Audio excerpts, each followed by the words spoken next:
ہمارے یہاں کتنی رواداری رہی ہے، دوسرے مذاہب کا، دوسروں کے جذبات کا، دوسروں کے احساسات کا کتنا خیال ہمارے یہاں۔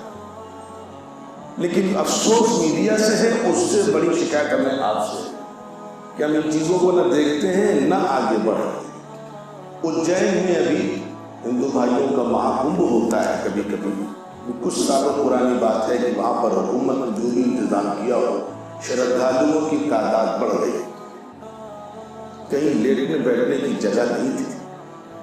وہاں کے مسلمانوں نے اپنی مسجدوں کے دروازے کھولے کہ آپ یہاں آئیے، یہاں آئیے، اور یہاں کے ٹوائلٹ کو، وضو خانے کو آپ استعمال کریں۔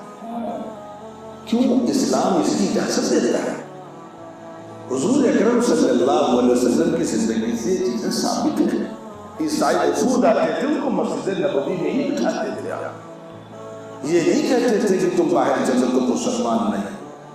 یہودی آتے تھے اور کافر ملنے آتے تھے، مسجد نبوی میں بیٹھ کے ان سے باتیں ہوتی تھی۔ یہ ہماری رواداری